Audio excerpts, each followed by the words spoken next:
Okay, so today we're going to work on Module 1, Lesson 14, and we're going to just keep practicing on dividing with decimals. So your objective today is just that you will be able to divide with decimals. And actually, let's add a width in here. So I will divide with decimals. And again, we already took our notes on division, but I'm going to remind you again of our steps. So remember, we have D, which stands for divide, M, which stands for multiply, subtract, bring down, and repeat, which means go all the way back up and start over again with dividing. Okay, so let's remember that. Okay, so we're going to get started. So our first problem we're going to do is 6 and 72 hundredths divided by 3. Okay, so this is how you will see it. You'll see it written horizontal, and we're going to put it into our bracket, and we're going to start dividing.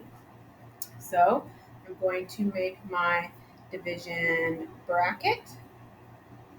Again, we're going to put our first, or the dividend, in the inside.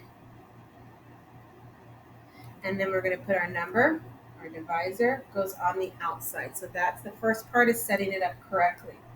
And then now that we have a decimal in there, where the decimal is going to go straight up into the answer immediately. So before I even start dividing, I want you to bring your decimal straight up into your problem up there, which will be our quotient up at the top. Okay, so now what we're going to do is we're going to think, how many times can 3 go into 6? And again, that means we're going to count by threes. If you need to use your fingers. So 3, 6. Once I have 2 fingers, so that means 3 can go into 6 2 times. So I put a 2 on top of the 6. And that is how many times 3 can go into 2. And that is using our divisions. We just divided.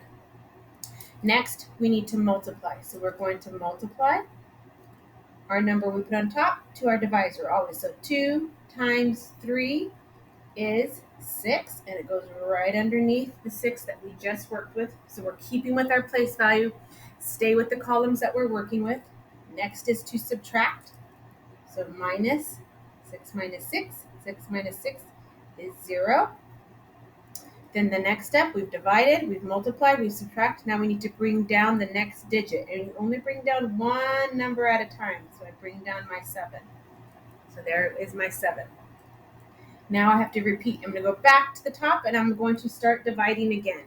I start from my outside from my divisor. This time I'm going to think, how many times can 3 go into 7? So again, let's count by threes. 3, 6, 9. So 9, that's too big. That's larger than 7. So I have to get rid of 1. So you can see I've got 2 fingers there. So I know 3 can go into 7 2 times. And now I'm going to put it on the other side of the decimal. So because we're dealing with the 7 in that column, that is where my digit goes on top of. So we just divided. Now our next step is to multiply again. 2 times 3 is 6. And I put it under here. And now I'm going to subtract. So we divided, we multiplied, we subtracted. 7 minus 6 is 1. Now I need to bring down the next digit. And I like that you draw all these arrows so we see one at a time. Those digits come down. Now I'm going to go back again to repeat all the way back to the top. So I have to think again, how many times can 3 go into 12? So we're going to count by threes. 3, 6, 9, 12. And it goes in evenly. So I have 4 fingers here. So 3 can go into 12 4 times. So we just multiplied, or divided, I'm sorry. Now we're going to multiply. 4 times 3 is 12. I need to subtract 0. I double check. Do I have anything else to bring down? I do not. And I have nothing left over. So I know that my answer, 6 and 72 hundredths divided by 3, is 2 and 24 hundredths. Now, what I want you to do, remember, is we're going to check. So we're going to take our answer, 2 and 24 hundredths, and we're going to multiply it to our divisor. Okay, so again, 3 times 4 is 12. I leave my ones, regroup my tens. 3 times 2 is 6, plus 1 is 7, and 3 times 2 is 6. And again, my problem was in hundredths, so my answer needs to be in hundredths, so that means that my decimal has to go right there. So that hundredths means, right, I have 2 digits after my decimal. And since I got the same number that we started with, I know that my problem has checks and works out. Okay, we're going to do one more together. Move up. Okay, so here is my problem. My problem is going to be 20 and 8 hundredths divided by 8. So again, we're going to rewrite it in our bracket. My dividend, or the first number, goes in first. The second number of the divisor goes on the outside, and immediately please bring up your decimal. Straight up, right into the answer already. Now we're going to start with our same process that we started up above, divide.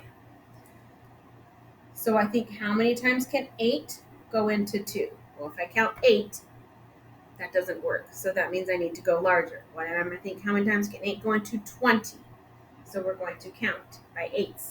8, 16, 24. Well, 24 is larger than 20, so I can't be 3 times. So my answer is, it goes in 2 times. And the 2 is going to go on top of the 0 because I divided into 20, not into the 2. My next step is to multiply. So 2 times 8 is 16. Put it right under the 20, the number that we have been working with.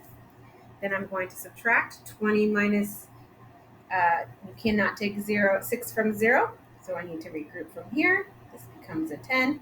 10 minus 6 is 4. So I've done my subtraction. Now, right, if we look back at the top, I have to divide, multiply, subtract, bring down. So now I'm going to bring down the 0. Then I'm going to repeat. I have to go all the way back to the top now. So I have to think, how many times can 8 go into 40? Again, we're going to count by 8s. So 8, 16, 24, 32, 40. So I have 5 fingers. 8 can go evenly 5 times. And that 5 is going to go right on top of the 0 because that is the digit we just brought down to make our 40. So that's our division. Now we must multiply. 5 times 8 is 40. Goes underneath here. Subtract next. 40 minus 40 is 0. Now, sometimes we want to think we're done because we see a 0, but remember, we have to bring down. We have to double check to make sure we still have a digit we have not worked with. So please, we're going to bring all the way down our 8.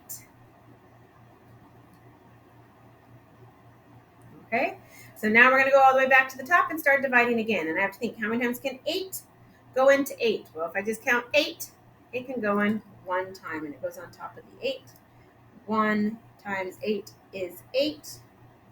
I'm going to subtract. 8 minus 8 is 0. Let me move that up. And now I have nothing else to bring down, and I am at 0, so that I know my answer, my division is done. Next thing I want you to check, we're going to take our quotient, or our answer, 2 and 51 hundredths, and we're going to multiply it times our divisor. And if we have done everything correct, our answer should check. 8 times 8, 1 is 8. 8 times 5 is 40. I leave my 0, regroup my tens over here. 8 times 2 is 16, plus 4 is 20. And then I have to think, I have a decimal, right, in my original problem, and it's in the hundredths, right, tenths, hundredths, so that means I need to have my answer in the hundredths, and to be in the hundredths, I have to have 2 decimal places, so I know my decimal goes right there. It came back to that, so they know my answer checks.